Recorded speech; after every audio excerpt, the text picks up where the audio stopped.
3X manolotra anao ny vaovao.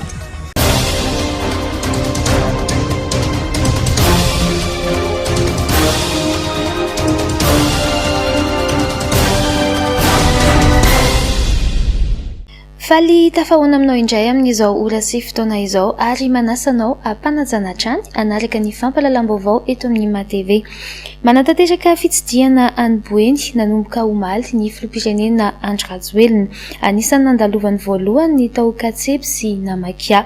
Nandritra ny fandalovany tao Katsepy entitra ny filoham-pirenena ny amin'ny tokony hamerenana ny famatsian-jiro any an-toerana. Nanome baiko manokana ny tale jeneralin'ny JIRAMA ny filoham-pirenena Andry Rajoelina ny hamerenana ny jiro ao Katsepy. Efa taona mitapaka tanteraka ny jiro tao an-toerana. Fandraraha tsy miankina amin'ny fanjakana no nanao ny famatsiana jiro tao an-toerana teo aloha, fa tsy amin'ny solika ny fampandehanana ny herinaratra. Midangana tsy zakan'ny mponina ny vidin-jiro. Miato ny famatsiana jiro taty aoriana ary niala tao an-toerana ny vorona mpiary herinaratra tao Katsepy. Tsy maintsy averina ny JIRAMA ao anatin'ny 2 herinandro. Hoy Andry Rajoelina. Notoloran'ny filoha jiro mandeha amin'ny herin'ny masoandro moa ny mponina tao amin'ny fokontany voafantina tao Katsepy. Natolotry ny filoha Andry Rajoelina ho an'ny governoram-paritra Mokhtar Salim Andriatomanga omaly 30 meraka 20 tao Bongomena, komini Katsepy, faritra Boendy, ireo fitaovana vaovao fanamboaran-dalana ahitana bulldozer, compacteur, niveleuse, camion citerne, arrosage. Lara-pamehana amin'ny asa ho tanterana ny fanamboarana ny lalana miainga ao Katsepy, mandalo any Mitsinjo, mpakatra ny Soalala na ny RNT 19, mirefy 20 kilometatra ary voasikajo anisan'ny saro-dalana ao Boendy. Ireo toerana telo ireo anefa no tena mamokatra na hazan-drano izany na voka-bary na haninkotrana sy rafia. Mitsoka anefa ny vokatra noho ny aratsian-dalana. Amboarina ihany koa ny lapan'ny tanàna ao Katsepy, efa tena simba amin'izao fotoana izao. Hojerena miaraka amin'ny gobernora ihany koa ny fanarenan'ireo toha-drano roa ilaina ao amin'ny Katsepy. Nandalo taona maki ihany koa ny filoha nijery fotony ny fanamboarana ny toha-drano sy ny dika ao Bernono Andry Rajoelina. Niampita tao amin'ny komini Matsakambanja, fokontany Maki, distrikan'ny Mitsinjo ihany koa ny filoha omaly. Notokanany nandritra ny fandalovany moa ny lalana Rarivato, Bazar de Matsakambanja. Anolotra teti-bola manokana ho an'ny faritra ihany koa ny filoha fanamboarana ny tsena ao an-toerana ho manara-penitra. Efa mandeha ny asa fanamboarana ny sekoly EPP sy ny CEG manara-penitra. Efa andalam-pahavitana kosa ny CSB2. Hisitraka hôpitaly manara-penitra ihany koa ao Namaki ary ampitomboana ny lalana ao amboarina. Nahazo jiro hazavana ihany koa ny mponina tao Namaki. Olona miisa 4 indray no lavon'ny valanaretina Covid-19 teto Madagasikara omaly araka ny tatitra avy amin'ny ministeran'ny fahasalamam-bahoaka. 7 ireo tranga vaovao tamin'ny fitiliana miisa 7 sy 900, 2 ireo sitrana somatsara ary 13 ireo tranga ahitana fahasarotana manaraka fitsaboana amin'izao fotoana izao. Ary avy hatrany indray ny tatitry ny ministeran'ny fahasalamana. Tranga vaovao 7 sitrana 20 namony ainy 4 ny isan'ny fitiliana vita 17 sy 900. Olona 3 kosa no ao anatin'ny tranga misy fahasarotana na ny forme grave. Nanomboka ny 13 mars 20 hatramin'ny 30 Mei 2020. Olona 12 sy 300 sy 4 alina kosa no voamarina fa mitondra ny tsimikaretina coronavirus eto Madagasikara. 20 sy 300 sy 4 alina no sitrana. Manmeta 7 faingo 4 isan-jato. 7 sy 700 kosa no isan'ny maty, zany hoe 2 faingo 3 isan-jato. Ny isan'ny fitiliana vita kosa 5 sy 400 sy 3 sy roa hetsy. Raha tsy nzaraina isaky ny faritra indray dia toy izao ny tranga ny 30 ny volana Mei.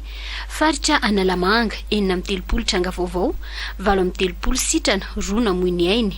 Atsinanana 7 tranga vaovao, 2 sitrana. Diana 2 sitrana, Alaotra Mangoro 12 sitrana, Matsiatrambony 3 tranga vaovao, 3 sitrana. Boeny 2 tranga vaovao, Vakinakaratra 10 tranga vaovao, Atsimo Andrefana 4 tranga vaovao, valo sitrana, Vatovavy-Fitovinany 5 sitrana, Menabe 3 tranga vaovao, Amorony Mani 2 tranga vaovao, Bongolava 2 sitrana, Anosy 2 sitrana, Iorombe 2 tranga vaovao, 3 sitrana ary 2 maty, Itasy 2 tranga vaovao, Androy 2 maty, Atsimo Atsinanana 4 tranga vaovao, Sofia 2 tranga vaovao. Ho an'ny faritra Analamanga manokana kosa, Ambohidratrimo 5 tranga vaovao, Antananarivo Atsimondrano 7 tranga vaovao, Antananarivo Avaradrano 4 tranga vaovao, Antananarivo Renivohitra 20 tranga vaovao. Mitohy ny vanim-potoana manokana ara-pahasalamana atao anatin'ny 15 andro manaraka araka ny nambaran'ny filoham-pirenena omaly tao anatin'ny fanambarana mikasika ny fitantanana ny valanaretina COVID-19. Fantatra ihany koa fa misokatra ny faritra 4 izay nihidy. Misokatra ny faritra 4 Analamanga, Vakinankaratra, Matsatramboiny ary Anosy manomboka ny zoma 4 Jona. Misokatra manomboka io zoma io ihany koa ny zotra nasionaly sy rezionaly. Mikasika ny zotra mpiara-manidina manokana, misokatra ny sitina anatiny tanterahan'ny Tsaradia manomboka amin'ny zoma 4 Jona 2020. Manomboka amin'ny zoma izao zany, ny zoma fa 4 ny volana Jona dia misokatra ny zotra nasionaly sy ny zotra rezionaly rehetra manerana ny nosy, koa afaka miverina mandray ny asany avokoa arak'izany ireo mpitatotra sy ireo miasa rehetra eo anivony sehatry ny fitaterana an-tanety. Tsy maintsy manajatrany kosa nefa isika rehetra ny fepetra ara-pahasalamana, zany hoe na ireo kooperativa zany, na ny mpitatotra, na ny mpamily, na ny mpandeha. Tsy maintsy atao ny fandrarahana fanafody alohan'ny fiangana sy amin'ny fatongavany ny fiara. Tsy maintsy ajaina atrany ny fanaovana arovava orona ao anatin'ny fiara mandritra ny dia rehetra, ary eny am-pandehanana eny dia anamarina an'izany isavan'izany ny mpitandro ny filaminana, ka ireo rehetra zay tsy manaja an'izany kosa dia isy ny sazo manokana na tsy ahafahan'izy ireo manohy ny asa raha toa ka miny mandika izany fepetra apetraka izany. Apetraka ihany koa ny manifolda ao anatin'ny fiara ho an'ny mpandeha rehetra. Misokatra manomboka ny azoma ho avy zao ihany koa, na ny azoma fa 4 ny volana Jona 2020 sy 2020 ho avy zao, ny sidina anatiny izay iantsoroan'ny Tsaradia. Tsy maintsy manao fitilina na testa antigénika avokoa nefa eny Ivato ny rehetra adiny 3 melohan'ny fiangan'ny mpandeha, ka ireo zay vao marika fa tsy mitondra ny tsimikaretina no afaka mivezivezy sy mandeha manerana ny nosy. Mbola midy kosa ny fitaterana anabakabaka avy any ivelany sy makany ivelany mba hitsinjovana ny fahasalaman'ny vahoaka malagasy. Mikasika ny fampianarana, misokatra manomboka amin'ny alarobia 2 Jona ho avy zao ny fampianarana manerana ny nosy ao anatin'izany ny université.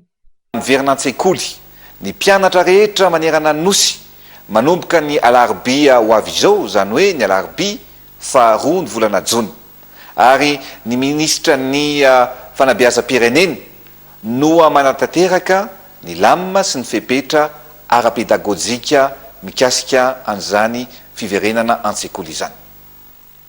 Miverina mianatra ihany koa ny anjerimanontolo na ny université amin'ny faritra rehetra manomboka ny alarobia ho avy izao, ka ny ministera ny fampianarana ambony sy ny fikarohana ara-tsiansa no mandamina izany lamima apetraka izany. Omaly 30 Mey fotoana izay nitsingerena ny taona naterahany filoham-pirenena izay feno 17 taona no nalambarany filoham-pirenena tamin'ny vahoaka malagasy ireo fepetra ho an'ny 15 andro manaraka ireo. Nandritry ny kabariny ihany koa dia tsy adino ny rasoan'ireo reny rehetra manerana ny nosy. Fepetra ny ainga tamin'ny fangatahan'ny vahoaka ny sy ny fahalalahana kokoa ny fanapahan-kevitry ny fanjakana hoy ny mpamakafaka politika Dany Rakotosan.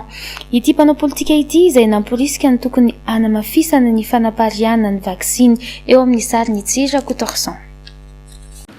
Raha reny fepetra reny moa dia hitantsika fa miainga bebe kokoa avy amin'ny fangatahan'ny olona satria samy mahitsika fa efa tena poritra tao anatiny ny fihoboana indrindrandrindra reny farany herinandro iny vahoaka samy nahitany zavatra niseho teny tosy angamba antsika reny tamin'ny sabotsy reny reny fanapahan-kevitra ny fitondram-panjakana reny zany dia avy amin'ny fangatahan'ny vahoaka mba hisian'ny fahalalahana kokoa amin'ny resaka fiariana satria eo moa zany ny olana amin'ny fiariana sorana fitondram-panjakana moa zany fa ny tena zavatra misy eny tadidio tsara fa tsy fananany fitondram-panjakana politika mazava tao anatin'izay herintaona hiadivana ny Covid-19 zay dia matetika lasa ohatry ny vonjy-davanandro le izy fa tsy tena politika mazava hoe ahoana ny fomba hialantsika io ohatra ny zava-miseho any ivelany rehetrarehetra moa ny resaka vaksiny mahampalahelo ihany ny resaka réaction fitondram-panjakana hoe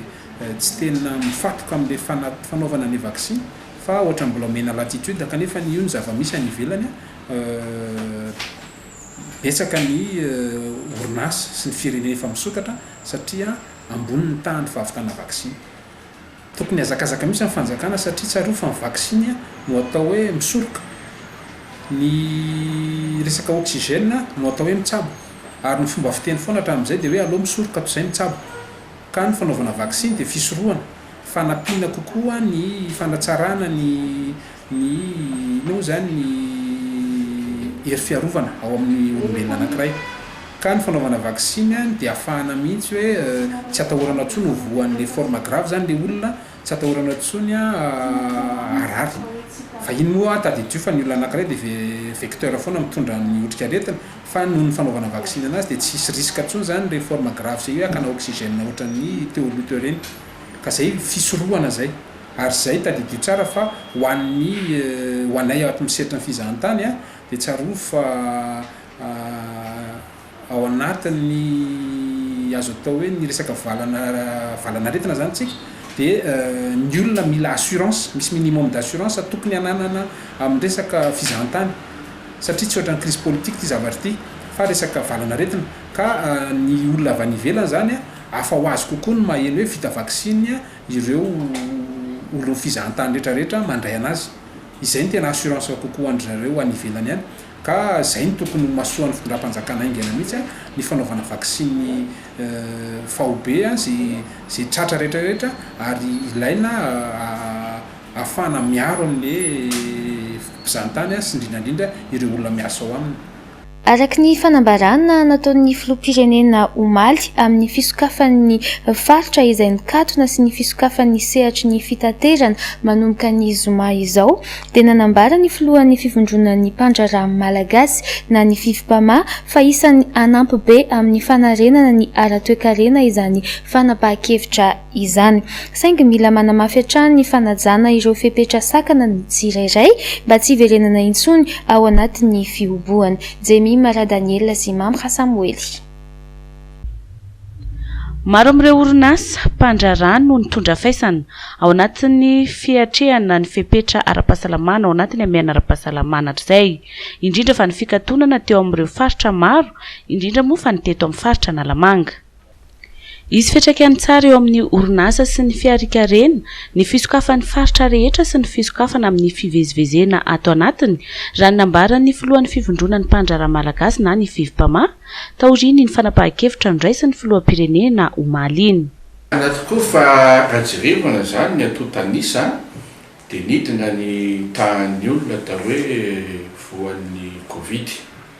Midika izay fa nisy ezaka nataon'ny fitondram-panjakana amin'ny resaka hoe fametrahana ireo fepetra samihafa na amin'ny fitandrovana fahasalamana na amin'ny fitsaboana mihitsy ny fahasalamana fa ankoatran'izay nefa tsara marina mihitsy fa ny ezaka ataony isam-batan'olona amin'ny fitandrovana ny fahasalamana no tena nampidina an'izy io mazava ho azy fa rehefa tsara ny vokatra amin'ny afiny hoe fitandremana fahasalamana zay ny ahafahan'ny fitondram-panjakana mandray fepetra hoe sokafana tsy kelikely azy ny fioboana ary anisan'ny tena atao hoe zava-dehibe mihitsy tao anatin'izay fepetra fanokafan'izay ny fivezivezen'ny olona amin'ny faritra indrindrindrindra satria fantatra tsara fa ilaina fivezivezen'ny vokatra sy ny olona miaraka amin'ny fanatanterahana ny asana tsy vitsy mantsy ireo orinasa zay atao hoe amin'ireny voaparitra anankiray no misy mifoibeny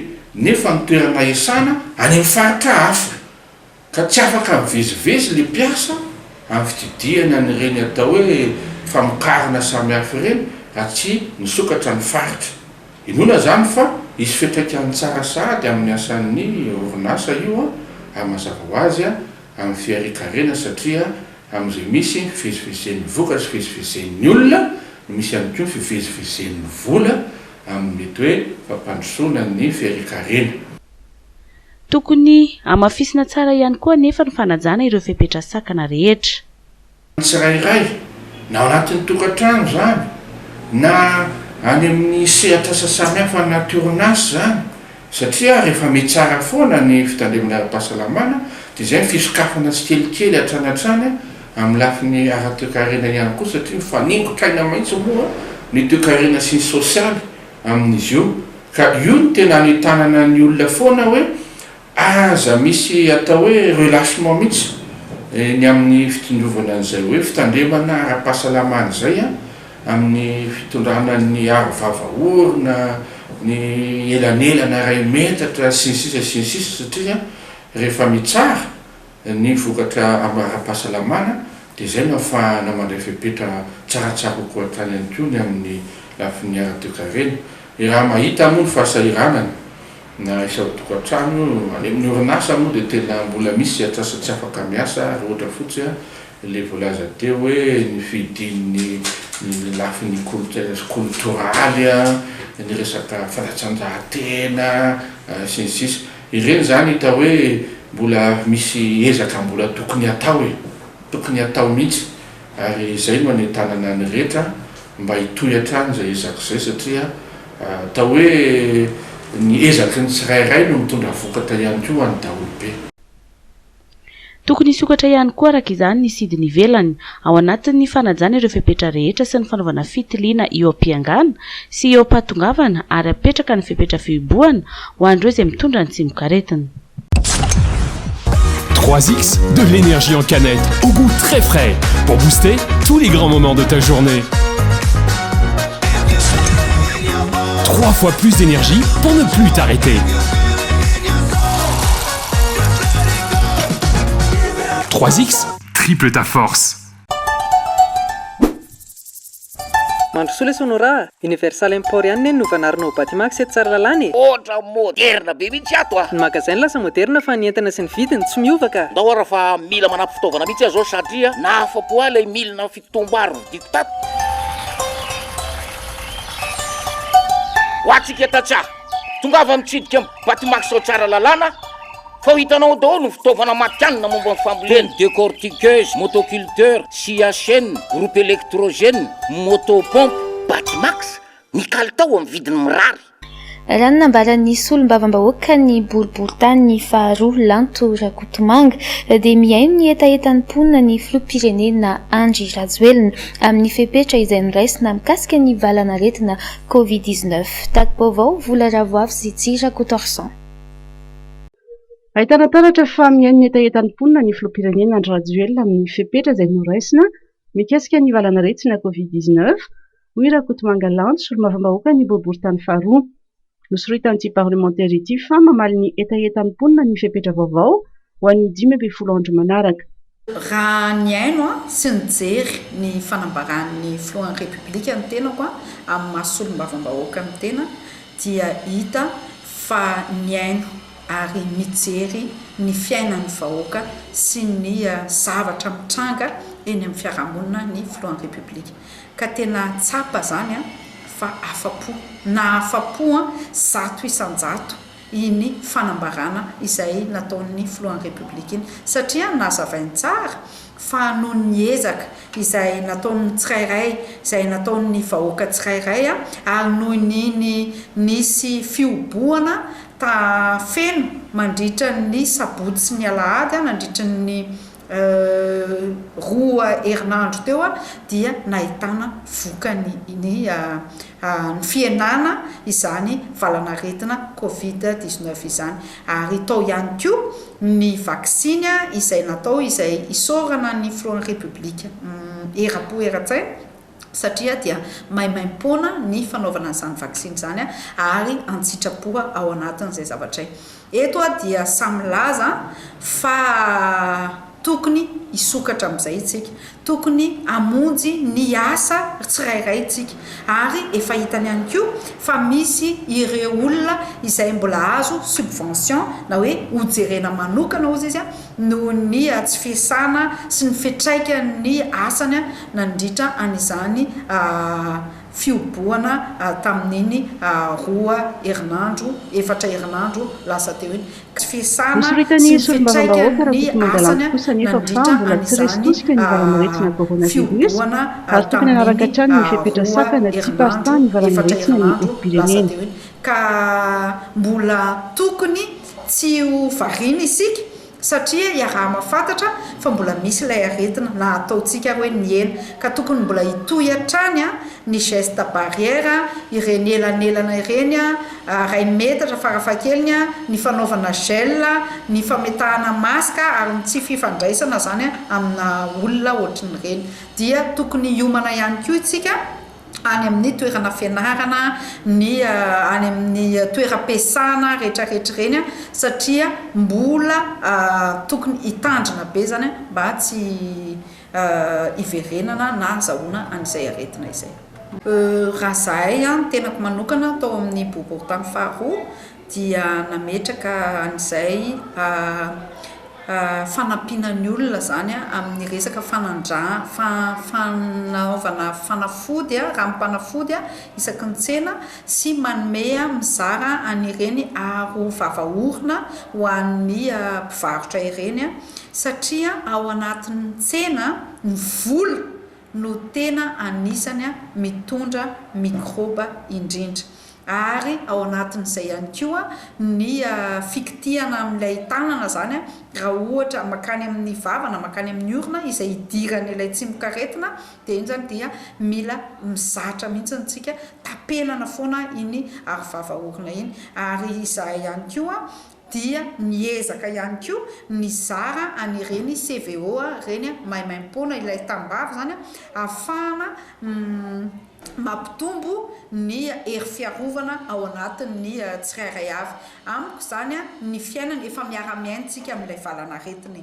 tsy natao sakana tsy androsoana tsy natao sakana tsy asana tsy natao sakana atahorana ihany koa io aretina io na dia atao hoe tena mamonina izy fa mila ampitomboana arivoeny ny fiarovana ny tenanao zany mba hiarovanao ihany koa ny hafa ao anatin'izay. Arak'izany dia manamafy ny tokony handraisan'ny rehetra ndraikitra amin'ny fiarovan-tena mba tsy hiparitany hivalana retina Covid-19 ny solombavambahoaka ny boriboritany faharoa no sady kestera faharoa eo anivony antenimieram-pirenena. Nidina ifotony tany amin'ny renivohitra Vakinankaratra ny mpiandraikitry ny fampandrosoana eo anivon'ny fiadidian'ny antenimiran-doholona. Ny kando niaraka tamin'ny ben'ny tanàna sy ny mpanolosaina ary ny tompon'andraikim-panjakana sy ny mpandraharaha amin'ny fampandrosoana tokony apetraka eny amin'ny tontolo ambanivohitra mba hanarenana ny toe-karena tao aorianan'ny fandalovan'ny valanaretina Covid-19. Jemy Mara Daniel sy Mamra Samuely. Amatatsa ny ankamaroan'ireo mponina ao Vakinankaratra dia ny fambolena sy ny fiompiana no nanaovan'ireo mpandray anjara tamin'ny fifampidiniana niarahana tamin'ny fiadidiana ny antenimiran-doholona fitarainana indrindra taorian'ny fandalovan'ny valanaretina Covid-19. Ny zezika sy ny fanafody na amin'ny vola izany na amin'ny biby no tena nampitaraina ireo olona raha nambarany ben'ny tanàna. Dia tena tsy hafa manoatra tokoa ny mponina any amin'ny tontolo ambanivohitra amin'izao vanim-potoana izao. Tsy tamin'izay any fa amin'ny fitondrana mpandeha rehetrarehetra dia tsy mba nisy izany hoe fanohanana ara-pitaovana moderna ny tontolo ambanivohitra izany mahatsapaka amintsika. Raha ny zavatra misy eto amin'Antsirabe izao dia ny aomby famany tena misahana ny resaka hoe traktera mampiasa an'io ary mampanofana ka tsy takatra fahefa mividin'ny mponina zany aniofana. Maro ny velaran-tany mbola malalaka zany amina tsirabe faharoa ary tena mangitahita mihitsy zay tompoka ny anoanan'ny fanjakana an'io matériel agricole io satria tena ilainay tokoa le matériel agricole.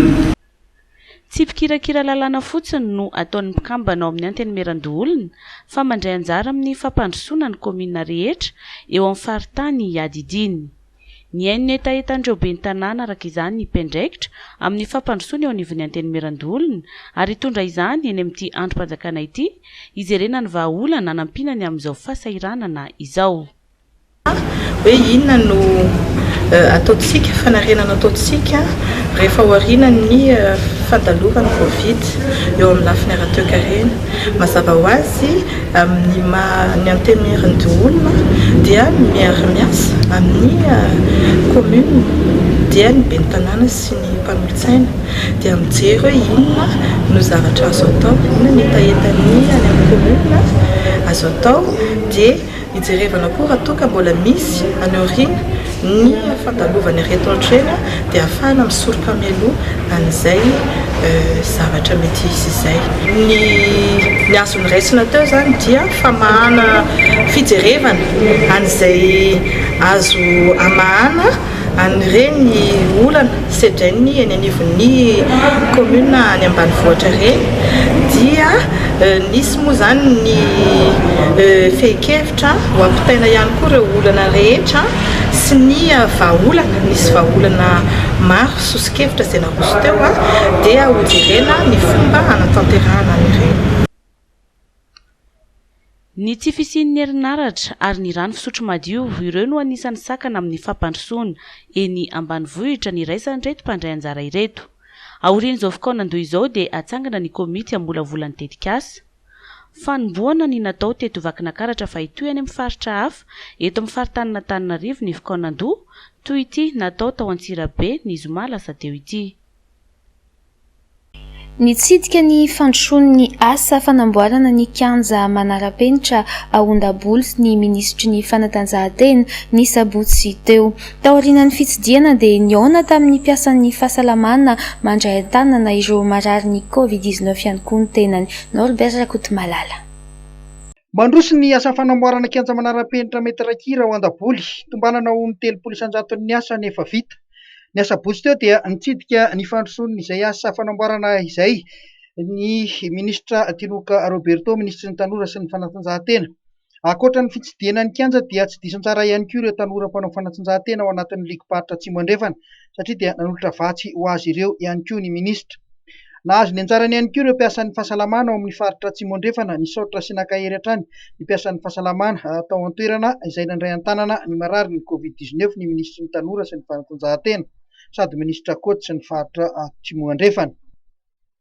Nambarany nandritra ny lahateniny fa fitiavana no asehonareo amin'ny vahoaka mpiray tanin-drazana, tsy irery ianareo fa mijery ianareo ny fitondram-panjakana. Araka izany dia nanolotra vatsy ho azy ireo ny ministra toy ny vary, savony, menaka ary oksizenina. Nilaza ihany koa izy fa ampy tsara ny fanafody ao an-toerana ka manentana ny vahoaka ny mba anatona toeram-pitsaboana faran'izay aingana rehefa misy ny tsy metimety. Mbola tena mahazo vahana ny Kere ao amin'ny distrikany Ampany Andrefana raha nitatitry ny solombavam-bahoaka Keran Idéal 100. Ankoatra ny distrikany Ampany Andrefana, voakasika izany ihany koa Betoko sy Benenitra ao anatin'ny faritra Atsimo Andrefana. Vola Ravoavy sy Tsirakotorsan. Na misy aza ny ezaka izay tanterahan'ny fanjakana miaraka amin'ny mpiara-miombina antoka, mbola mahazo vahana ny Kere ao amin'ny distrikany Ampany Andrefana hoy ny tatitra ny solombavam-bahoaka Keran Idéal 100. Olona hatrany amin'ny 5 alina amin'ny commune Ropolo ao anatin'ny distrikany Ampany Andrefana no voakasika ny tsy fanjarian-tsakafo izy. Mbola tena azoko ambara hoe tsika rehetra nahita ny etsika nataon'ny mpitondra. Nataon'ny mpitondra amin'ny fandraisana an-tanana ny atao hoe ady amin'ny tsy fanjarian-tsakafo sy ny Kere any Atsimo. Nisy CCO natsangana tany, efa mitsangana zany CCO zany. Misy recensement atao any, efa mandeha ny recensement. Misy vetivety caravane du sud natao. Eny, isorana ny fitondram-panjakana reny. fa mahasolombavambahoaka raha ny distrika ny ampani fotsiny jerena raha ataoko hoe zato ny fetra ataoko hoe nitahan'ny fahavoazana amin'ny resaka kerea dia ataoko hoe ny 20 isan-jato no voasahana hatrena zany hoe ny distrika ray manontolo dia tratra ny kere daholo tafiditra anatin'izay koa i Betioky zay tsy voateny matetika fa efa eto ny tena dia manararaotra fa sady kere ihany koa ny distrikan'ny Betioky mitovy amin'izay ny distrika n'Ampani. Ankoatr'izay takiny Keron Edialson ny tokony sy ny mangarahara amin'ny fitantanana ny fanampiana sy ny vola iadina amin'ny kere. Efa misy foana zany isan-taona tokony hanaovana urgence ihany koa ny fomba hiatrehana ny kere. Maromaro ihany zay fanampiana voaray zay hoe hoentina anajariana sakafo sy amin'ny ady amin'ny kere any atsimo. Ny lesoko amin'izany rehetrarehetra zany dia ny farahana manapa-kevitra miaraka amin'ny solombavambahoaka nireo distrika voakasiky ny kere sy Haintany. Inona ny antony? Solombavambahoaka ny malala hoe izao no zavatra ataotsika amin'ity ady ity. Fa raha ohatra hoe ny gouvernemanta aty no alefa handeha nisa olonany tsy mahay ny fombafomba ny olonany ny akamarony misy olana marobe. Ohatr'izay koa hoe tsara fantatra hoe ity ny vola azo apela-tanana notrosaina na fanampiana tsy averina ohatrin'io firy nisan'ny distrika tena voakasiky ny kere inona ny fitaovana ilaina zany rehetrarehetra zany tokony arahana manapaka fa tsy hoe zaraina le izy dia zara manatrika kely eo ny solombavambahoaka fa izahay dia takina mihitsy ny amatatra hoe firy ny vola natokana ho an'ny kere firy ny nampiasaina firy ny mbola ilaina satria be dia be ny fitrosana vola mandeha ty amin'ny anteny miram-pirenena dia raha ny vola zay ataoko hoe iadina amin'ny kere no mandalo ity. Ankoatra ny distrika n'Ampani andrefana moa anisan'ny voakasiky ny kere ihany koa Betioky sy Benenitra izay samy ao anatin'ny faritra atsimo andrefana. Nametraka trano fikajiana fitaovana sy fitehirizana sakafo automasina entina hiatrehana ny loza mety hitranga any an-toerana ny Bureau National misahana ny fitantanana ny loza ara-boajanahary na ny PNGRC.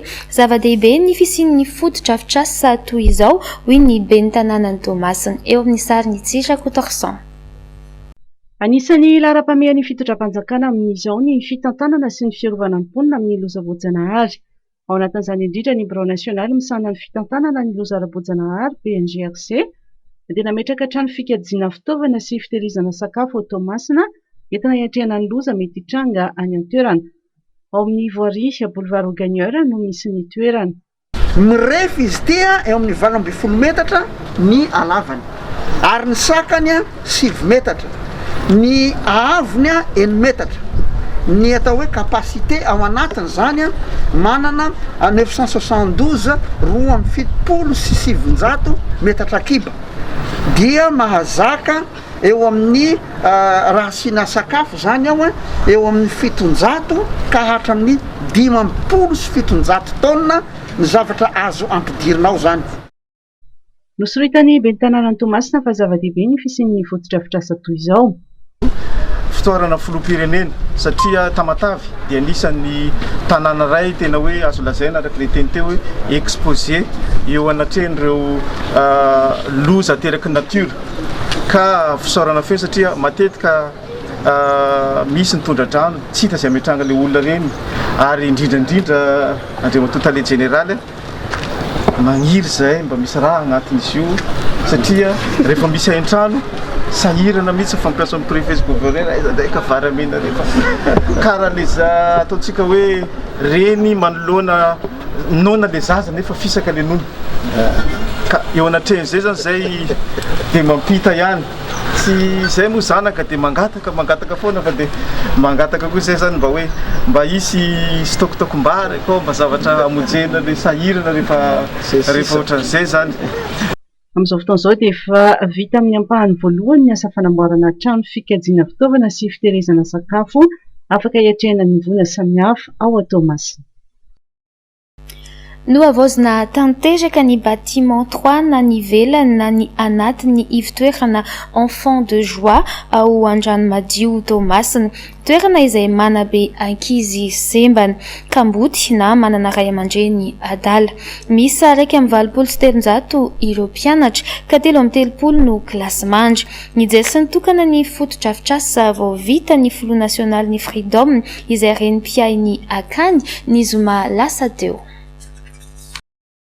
Zany hoe amarelym-pia ny antonany akena le hoe ia ny akany dia ny fahitana ny ankizy marobe izay tezaina ampianarina beazina sy raisina zany hoe miaina ato anatin'ny akany zany izay marobe tena marobe ny ankizy sahirana ndray aman-dreny tsy manakoraisina misy ireo zaza izay voaterina riny ray aman-dreny no izay tsy fisina izay dia raisiny akany dia ny fahitana ny hoe manana anjara biriky mila entina ny tena ho an'ireo mpiray tanindrazandreo ireo zaza ireo izay mba manana zo miaina manana zo anana ho avy tsara kokoa na dia hoe tezaina amin'ny toerana hoe akany mitaiza zazakamboty na zazanarina na hoe zaza sahirana sy ny sisa azy. Izay ny voalohany ny fahatsapana izay hoe manana didy manampy mpiray tanindrazana. Fa ny faharoa tena zava-dehibe dia ny fahitana ny ezaka izy mivady reto satria tena amin'ny heriny tena ny zareo manokana no ezahany isan'andro ampiodinana ny akany ataontsika hoe mba hihinana ny ankizy mba ahafahany ankizy mianatra sy ny sisa zany hoe ilay fandavan-tena lehibe izay ananan'izy mivady ireo izay very fa fitiavana tsy misy ohatran'izany no izay moa ilay fiteniko teo hoe fitiavana mivaly fitiavana dia mba valiko fitiavana ihany koa satria everiko hoe raha tsy misy fitiavana tsy navitany izao zavatra nataontsika izao zany hoe fanohanana ny ezaka nataony zareo nahatonga antsika hoe andao ampiana ry zareo satria mendrika ampiana fa tamin'izaho taty voalohany tena tsy zarizary tena ratsy ny toerana ireo rehetra navoantsika mitatraisika teo ireo dia toerana efa rodana efa rindrina efa saikany anjera ny tafo efa loa tetesy ny sisa dia io navoantsika ray manontolo hoentintsika maneho hoe manohana amin'izany mpiray tanindrazana miezaka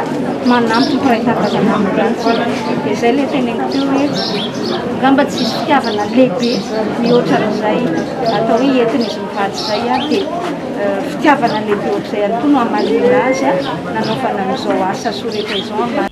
Nitsidika ny centre d'accueil d'urgence Fleur éveillée tao amin'ny fokontany tsara honenana Tomasina faharoa ny zoma lasa teo ny Filo Nasionaly ny Antoko Freedom izay renim-piany tetikasa nanome fampitaovana izy tamin'izany hoentina mampiodina n'ity ivitoerana ity. Tadi-baovao Maresaka Miray. Vehivavy manantena ny ankamaroan'ireo olona izay nisedra tsy fananana asa no raisiny ivitoerana Fleur éveillée Antanana ka nomeny fanafanana mba hanangana orinasa. Misy ihany koa ny fampitaovana samihafa natolotra ny ivitoerana ny zoma teo nandritra ny fandalovan'ny Filo Nasionaly ny Antoko Freedom izay renim-pia ny tetikasa. Izay hoe eo anatrehany fahasahiranana zany izay mianjady amin'ny renim-pianakaviana indraindray izy ireo renim-pianakaviana tsy manambady nefa miteraka zany hoe mère célibataire dia ny fandraisana an'ireo ankizy kely izay hitantsika teo dia nanao ezaka be mihitsy ry zareo nahazo an'ity toerana ity dia manajary an'ity toerana ity dia nanangana an'ity trano ity zareo izay atao centre d'accueil d'urgence zany hoe andraisana an'ireo olona sahirana dia tonga midododo mandomba ravaraty amin'ny zareo indraindray araka ny fitantarany teo voatery tsy maintsy manatitra ny zanany aty ireo ray aman-dreny no ny fahasahiranana. Mba tsy ho sakana tsy hahafahan'ireo reny tsy manambady miavy tena amin'ny fiainana ny fisian'ny zanany dia noraisiny ivitoerana tanana ihany koa ireo zaza ka samy afaka mianatra na ireo reny na ireo zanany. Ny ataontsika hoe indraindray mety zaza nariany ray aman-dreny mihitsy ohatra vokatr'izay fahasahiranana izay dia ry zareo zany mandray azy amin'ny centre d'accueil d'urgence azy dia nanoloanan'izay hoe mendrika hotoanana le ezaka izay nataony satria tena lehibe ary fanehoanana izay fanohanana izay tena antony antongavana eto aloha amin'ity androany ity zany. ity ny centre d'accueil d'urgence voalohany ao Tomasina azay mandray ireo reny sy zaza niara-ny herisetra roa taona izay no nijoroany ary faritra roa no efa misy azy dia atsinanana sy diana tanjona ny anaparitaka izany manerana ny nosy. Fotoana izao anaratsika ny vaovao tapatapany. Isy ny fanadihadiana mikasika ilay fampilazana tsy marina fa tsy mahazo misokatra ireo tsenam-pokotany ny sabotsy sy lasa teo. Antsirabe, lehilahy mpangaro paosy iray no niara-ny fitsaram-bahoaka.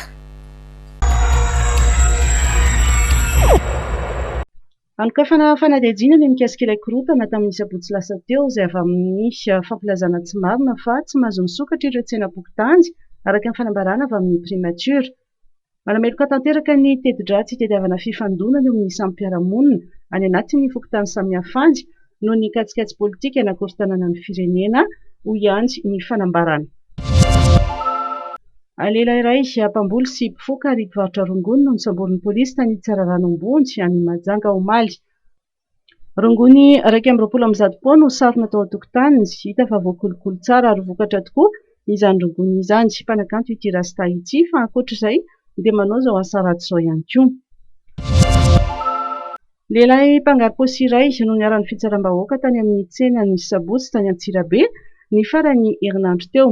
Araka nambaran'ireo nanatry maso dia tratra teo ampamohana poketrana ramatoa iray tao an-tsena ity mpangalatra ity. Tratra vokin'olona tamin'izany moa izy ka dia raikitra ny daroka soa fa tonga aingana ny polisy ny sambotra azy. Lehilahy iray araka amin'ny 30 taona nisambotra ho polisy afaka mampiditra ho mpianatra ho polisy no voasambotra tany Ampitsahara na Soavina Andrimitasy. Laza ho polisy avy any Miarinarivo moa izy. Olona iray voasolokany ka nahazoana tapitrisy ariary no nametraka fitoriana ka nahafana nokatra fanadihadiana sy ny sambotra ity mpisandoka ity mitoy ny fampitorana. Io tolakandro io no tavaverina tanindrazana ny mpibata fonjam-by malagasy avy niatrika ny fiadinany ho tompon-dakan'ny Afrika taty sy Kenya. Tao aorian'ny fivoahana Tetsivato dia nitafa tamin'ny mpanao gazety izy efatra Mianada Norbert Rakotomalala. Tsara ny vokatra azon'ny Madagasikara nandritra ny fiadiana ny tompon-dakan'ny Afrika izay nitanterahana taty Nairobi Kenya. Medaly volamena 2 sy volafotsy 1 ary alimo 3 no azon'ny mpiatroka malagasy. Tavaverina tanindrazana io tolakandro io ny delegasiona malagasy. Niatrika avy hatrany ny fitiliana Covid-19 ny delegasiona teo am-pahatongavana ary niboka etsy amin'ny biraon'ny komite olimpika malagasy etsy Ivandry. Samy naneo ny fiatrehany iny faninanan'iny izy efatra mianadahy. Ny lalao moa zany dia tsy mora zany mihitsy ny compétition satria raha tonga eo ny mpifaninana dia vonona ny ady ho any zany fireneny zany ka ny androbaka ny medaly volamena ihany ny tanjona. Kanefa na dia teo ary zany rehetra zany dia tsy maintsy nataontsika izay nitondrana ny medaly volamena ka dia faly zany tozandrentsika mitondra ny medaly volamena 3 sy record d'Afrique ho an'ny Madagasikara. Efa nampozina ve ilay izy? Ny efa nampozina nisy ny fanantenana fa tsy nampozina fa samy manomana daholo na izahay na ny adversaire ka dia tsy afaka forcena hoe nampozina ilay izy fa taony ny fanomanana rehetra dia afaka nitondra an'izao vokatra tsara izao io zany. Ny azo antoka hatreto efa any amin'ny 7 isanjato ianao any amin'ny lalao olimpika. Manao ahoana mety ho fiatrehanao an'izay isan'ny fanomana? Ny fiatrehana an'io zany dia miankina amin'ny fanomanana io. Mbola manana 2 volantsika hatreto ka dia ho an'izay fanomanana izay dia mipetraka manokana amin'ny fitondram-panjakana sy ny ministera zany mba hanampy anay amin'ny fanomanana ny lalao olimpika izay lalao goavana indrindra eo amin'ny carrière sportive ana atleta zany. Ilay izy moa zany hoe compétition dia tsy maintsy vonona foana ianao na misy inona dia manantena foana fa hoe tsy maintsy mandresy. Izay foana natao an-tsaina hoe tsy maintsy mitondra médaille d'or. Dia izy moa iny efa hoe médaille d'or ny azo dia faly. Za moa zany vonona foana amin'izy atao rehetra indrindra moa fa hoe io jeux olympique io satria efa io no hoe tanjona zany hatramin'izay tanjon'ny atleta rehetra mihitsy mantsy izy io dia vonona foana zany fananana aloha sarosarotra aloha nazahoana ny amboary satria zany miezaka fotsiny zany atsika eo amin'ny fiainana zany misorana betsaka amin'izany moa zany ny président de république zay tarihan'ny Andrinirina Rajoelina niaraka nandro namasana an'le vokatra raha tsy te moa izy tsy vita zay ao anatin'izay koa ny ministère amin'ny fanatanjahantena sy ny tanora dia comité olympique zay tarihan'ny Siteny Terry efa nampoizanao ve le izy mbola tsy nampoizina ka dia isorana betsaka zany fédération haltérophilie zay tarihan'ny Arnelina Jean Alex sy ny DTN Scotch niaraka nahitana vokatra zao. Ino ndray ny tanjona manaraka rehefa tanjona manaraka moa zany amin'ny olympique JO zany zay ny tanjona manaraka. Ny fandehana zany nanomboka adindray alohan'ny compétition zany tenako no nikatrika juste hoe pesage dia tonga direct adan'olena taorinan'ny voyage atao hoe ray andro aloha manandalo Dar-es Salaam zay no iray manontolo tsy matory mampetraka ianao dia hitanao hoe reraka lamosina tsy excuse nefa zany fa efa mitodika amin'ina izy teo mitodika amin'ny hoavy nisy ihany koa ny somary ohatrany hoe démotivation kely teo aloha fa saingy hoe ao anatin'le processus na qualification dia nitohizana ihany fa nisy ny atao hoe démotivation kely teo aloha tamin'le hitanao nisy resaka jeux africains sy rehetrarehetra reny fa olana efa niresantsika tamin'ny com fa processus le qualification le izy dia tsy maintsy natao ihany dia zay zany no anisan'ny andro rehetrarehetra teo zany hoe tsy fahampian'ny fanomanana no démotivation fa mbola nisy koa avy eo tsy vitan'izay ihany fa mbola nisy koa avy eo le difficulté tamin'le fiatrehana le compétition. Zany afa-po ihany ve ianao tamin'ny zavatra vitanao? Zavatra niaina? Za aloha zany raha ny tenako manokana aloha zany afaka miteny hoe misy afaka mbola afaka nanao betsabetsaka kokoa fa saingy hoe dommage fotsiny hoe par rapport amin'ny performance akoatra amin'izay sy ny zavatra tanjaka amin'izao zany dia mbola possible anao nazahoako ny ohatra fa nisy an'le hoe circonstance zay dia efa niampy an'le teo aloha dia lasa vao maika tena lasa mission impossible izy. Tsy misy fahagagana amin'ny fanatanjahantena hoe Andriamatoa Arnelina Randriamanarivo filohan'ny fédération-ny fibatana Fonjamby fa miankina amin'ny fanomanana ihany no azahoana vokatra tsara. Notoloran'ny filohan'ny fédération fisaorana manokana ny filoham-pirenena izay nanohana azy ireo.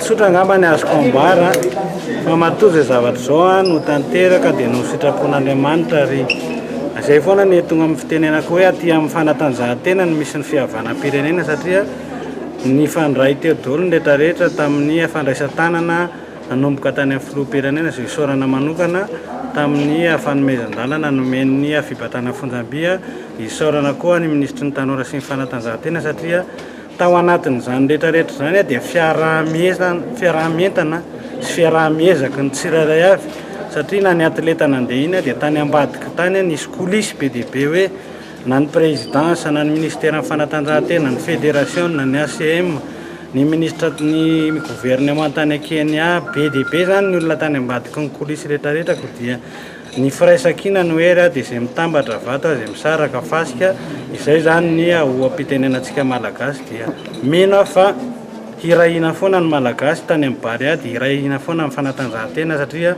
ny velorany fahatelo ambin'ny folo ny filoham-pirenena dia ny fampihavanana ao anatin'ny velorany fahatelo ambin'ny folo zany hoe hanandratana avindray ny fanevam-pirenena zany hitantsika tany zany fa ny ofaofa ny saina malagasy rehefa nahazo médaille volamena isika. Lalao olympique ny aorinan'io Andriamatoa filoha manahoana ny tohan'ireto ankizy ireto zany amin'izay mahakasika ny lalao olympique ny lalao olympique zany dia vao tonga ireo dia manao confinement moa zany iny Ivandry dia ao anatin'ny confinement zay dia makaina aloha ny atleta rehefa vita zay dia manomana ny lalao olympique ary ao anatin'ny aorinan'izay dia isy ihany ny angamba ny ataoko hoe fananam-pirenena izay ho ataontsika satria efa nosokafana filoham-pirenena ny lalana ko dia afaka manao ny fananandray sika ary ny teneniko hoe ny tanjona ngezabe na ny avision ny fibatana fonjabia dia 2028 zany ny avision ary ny objectif manaraka 2024 tokony mba hiakatra podium olympique amin'izay malagasy.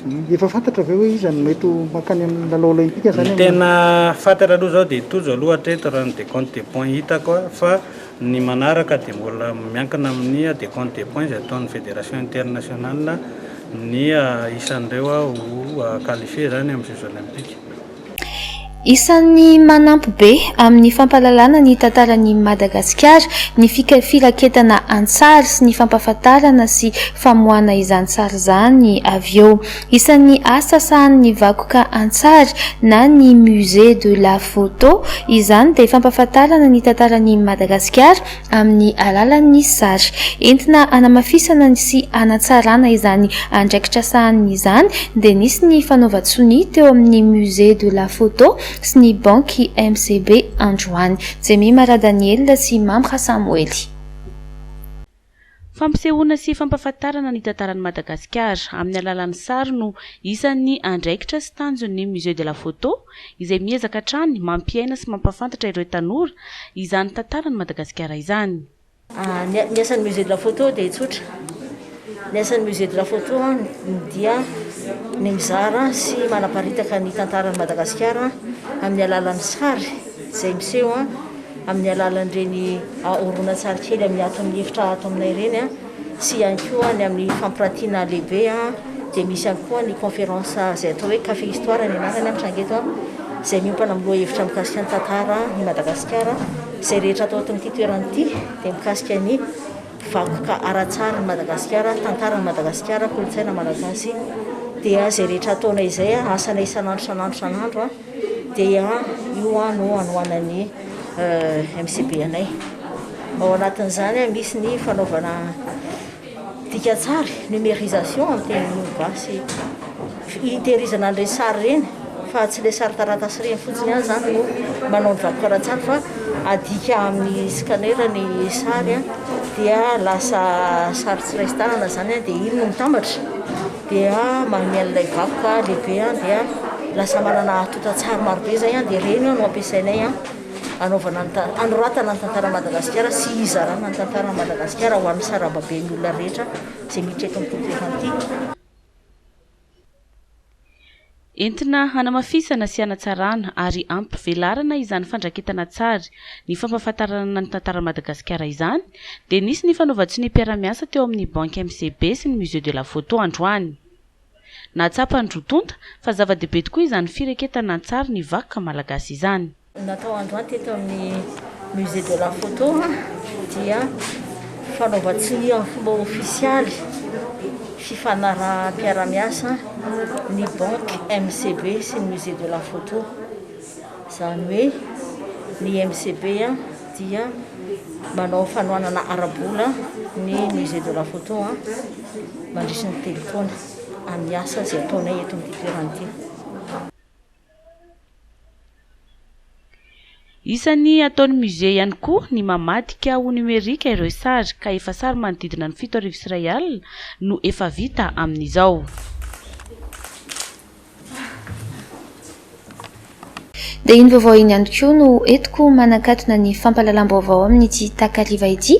Mankasitraka anao manaraka izany hatramin'ny farany manome fotoananao amin'ny manaraka indray. Veloma tompoko. 3X nanolotra anao teo ny vaovao.